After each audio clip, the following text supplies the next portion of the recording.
Lincoln have predominantly been diesel, ranging from 4x4s, 6x6s and 8x8s. 8x8s purely and simply so you can take the tower pretty much anywhere. They're an all-terrain vehicle.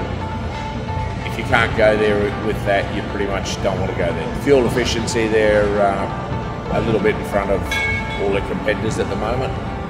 Right across the board, they're a very efficient truck to partner the towers. No issues at all. Yes, very good warranty. Backup service by man is very good.